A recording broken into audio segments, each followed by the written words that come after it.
My name is Ryan Nizolek. Similar to Whit, I played lacrosse at UVA. I was there from 2006 to 2010. 3-year starter on the men's lacrosse team there, and just like Whit, Yardley was one of my closest friends. Wanted to start with a quote. Wasn't really planning on doing this, but I was reading Derek Jeter's new blog yesterday, and coincidentally, Russell Wilson was one of the first writers to post on the blog, and just with the timing of everything, it was kind of perfect to throw this in there. But the quote was, the more we choose not to talk about domestic violence, the more we shy away from the issue, the more we lose. And this is my first time speaking publicly on the issue. I've had numerous conversations with parents, pretty much every day at work. I work in the lacrosse business now. I talk to parents, I talk to coaches almost every day. And for the past 4 years, almost every day, I get asked the question, did you know George? Did you know Yardley? What was that situation like? And I never, ever have a problem talking about it because, I think there is a message that needs to be sent. And, if I can offer some insight to these parents on how to, better educate their overall message to their children, and to give some insight on what it was like for a 22-year-old kid to have essentially two of his best friends taken away in one moment, then I think that's the message that I want to send, and that's not a message that I'm going to shy away from. So with that said, I want to thank Jamie Finney and her husband Brian and Whit for reaching out to me. I think this is a really special opportunity for me, especially with domestic violence being such a hot topic in the mainstream media right now. So I just wanted to thank them before I get started. But like I mentioned before, I went to UVA. Had an incredible 4 years leading up to that those last few weeks. Yardley was someone that was very close to me. She was a girl that was one of the first people that I met on campus. One of her best friends lived on the same floor as me, my freshman year dorm room, and she and I instantly became very, very good friends. She was kind, she was very, very nice, a lot of fun, and we just had an instant connection. So over the next few years, we grew very close, and she became close with my family, I became close with hers, knew her sister, knew her sister's now husband, but at the time boyfriend. And really, when it comes to a male and female relationship, we were as close as it gets, keeping it like friends. So she was just an incredible person, and someone that really helped me ease into my experience at UVA. I came from a very small town, Madison, Connecticut, and I was the only person from my high school to travel down and go to UVA. So I really didn't know anyone going in there. She was, like I said, she was one of the first people that I met. Another person that I met, who was one of the first guys that was actually a teammate of mine, and one of the first guys that I met on campus was George Hughley. And right off the bat, I could tell that George was a larger-than-life guy. He was always the center of attention. He came from Landon School, which basically is a feeder school to UVA. Countless amount of former Landon students at UVA. So he was already connected. He was cool. He was fun. He was always getting into whatever it was. And those first few weeks, I kind of followed him around and kind of saw what he was all about, since he kind of already knew the ropes. And over the course of a few years, George was another guy that I lived with. He was my roommate. He was guy that I would go, on his family vacations with. We'd go down to his house in the Outer Banks, his house in Florida, and our parents got along really well. So, being a teammate and being a fellow classmate is one thing, but the relationship that George and a few of our other friends had together, we were best friends. We were very, very close. As the years went on, it's actually kind of worked out that George started dating Yardley. I started dating Yardley's roommate, one of our other best buddies, who's my roommate in New York City now, started dating their third roommate. So we spent a lot of time together. We were as close as it gets. We were always rolling around, and whether it was going to dinner, whether it was just going to get a few drinks, whatever it might have been, we spent a lot of time together. As we were going through our senior year, everyone's starting to figure out what they're going to do. Where am I going to move to? I was already had a job and was moving to New York City. George was moving to D.C. and Yardley was going to be moving to New York as well. Those last few weeks when they kind of decided, hey, we got to start to go our separate ways, is when it really started to get ugly. George really started abusing alcohol at a rate that was completely unacceptable, especially at that point in the season. We were going into playoffs. We were #1 in the country, and at that point it looked basically unstoppable. And it got to a point where he was going out 4 or 5 nights a week, and absolutely just crushing himself for no reason, just by himself. And it got to a point where a few of us, we were at practice, and George was really hungover. And, we had a game that Saturday, and it was our senior night, and we actually had a father-son golf outing that Sunday. And a few of us got together and let's get through this weekend, and let's make sure that we talk to George, because it's starting to get pretty bad. This is going on about 3 or 4 weeks where he was going out almost every night by himself. Which ultimately, a sign on its own. So we go, we play the game, we win. We go out to a great dinner at a country club down in Charlottesville called Farmington. Have an incredible night with our parents. The next day, we wake up and we have a golf outing at 10 a.m.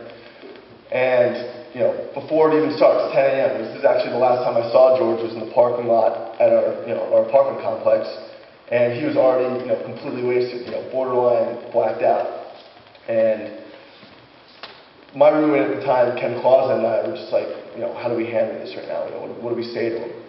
And we were just like, all right, well, let's go play. We'll talk to him tomorrow, and we'll get him on the right track.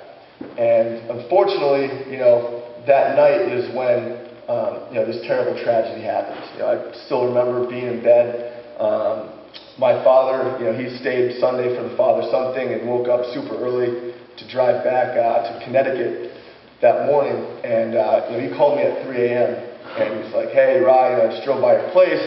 I saw there was a bunch of police and ambulances outside your spot. Is everything all right?" Yeah, no worries. The girls that live below, Caitlin and Yardley, they've gotten into altercations before. I'm sure it's just because of that.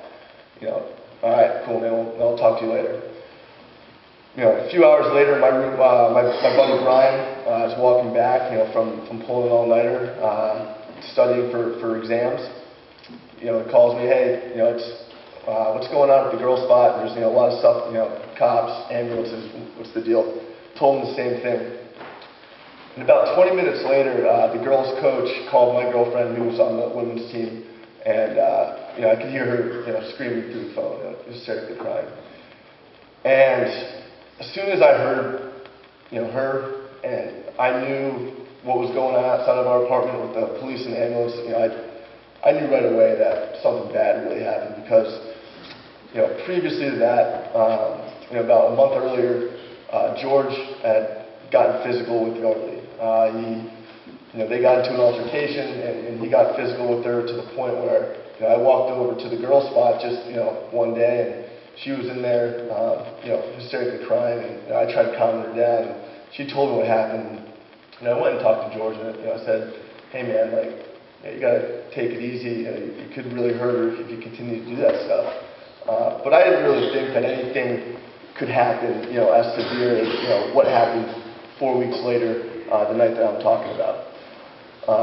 So as soon as I got that phone call, I popped up out of bed, or as soon as she got that phone call, I popped up out of bed, went and banged on my roommate at the time, Ken Clausen, banged on his door. I was like, "Dude, you gotta get out of bed. So I think George is in trouble, and Yardley's really hurt."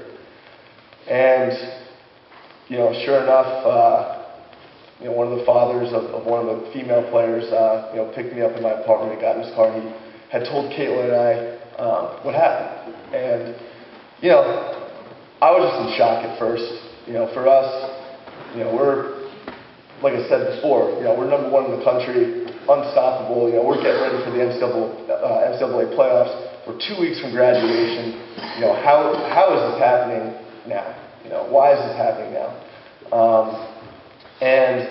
It was just something that was really tough to swallow at that time. And, like Whit mentioned, two things could have happened. Either we could have completely divided ourselves as teams, or we could have came together and supported each other and been there for each other to get through this terrible tragedy. And that's what happened. We absolutely came together. Without the girls' team and their support, I don't think a lot of us would have been able to get through this. Obviously, the media is going to jump all over this.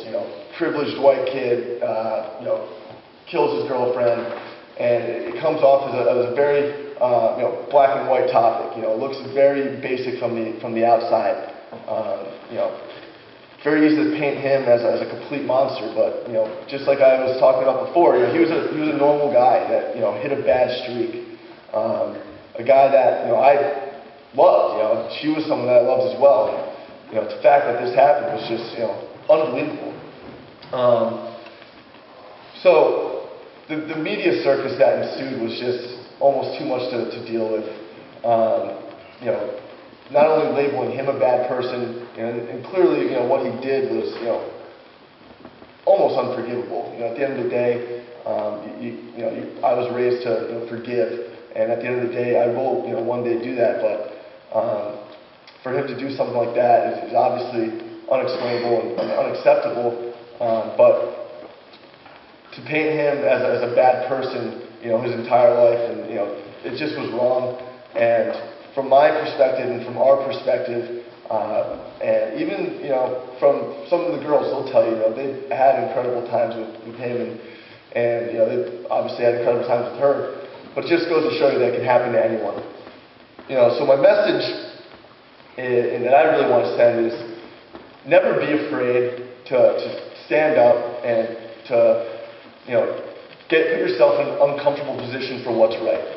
At the end of the day, if we went up to George, if I went up to George and I brought it up to him, hey man, you gotta take it easy and you gotta calm down. We're at a really critical point, and you're gonna hurt yourself or someone else.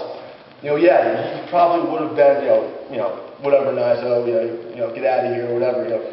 And for those few minutes, for those few moments, he probably wouldn't, have thought I was a cool guy or whatever. But at the end of the day, if you can give someone some perspective by standing up and explain to them what's right and going about it that way, not only can it avoid tragedies like this, but it'll, at the end of the day, give him some perspective. It really, when someone comes and talks to you, even though if you don't want to listen to him, he would have thought, on what I told him. He would have definitely gone back and said, all right, well, maybe if Nizo's telling me that I'm going about it wrong, and I got to change a little bit before I hurt someone, who knows? Maybe he would have not thought of it, but I tend to think that if you go up and talk to someone, what you tell them, they'll think about it for a little bit. And that just is something that I took away from the situation. That you can't be afraid to stand up for what you truly believe in. If you think it's right, it probably is. And really, just don't be afraid to confront someone. And another thing is, obviously you guys are all, young guys, and a lot of you are going off to college next year.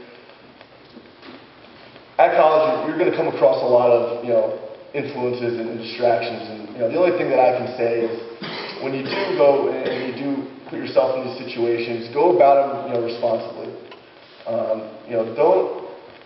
Don't be the guy that stands out because you were the one that was getting so wasted that night and were the center of all the attention. You don't want to be that guy. All right, you want to be the person that people look up to. You want to be the person that people want to come to if they have an issue. And if you're that guy that's up in the center of attention, acting like an idiot, you're not going to be that guy. And I think that's kind of the message that I want to send is don't be afraid to stand up. Don't be afraid to act responsibly because if you don't, you never know what's going to happen. Prior to that moment, I never thought that anything this bad could possibly happen to me and my group of friends. And who knows? Maybe if we said something, it could have been prevented. I typically don't tend to think about that because I don't think that's the proper way to approach it. But you never know. So, guys, as you go on to your, into your futures and onto the next step of your lives, act responsibly. Don't be afraid to step up for what's right. And yeah, that's basically it. Good luck.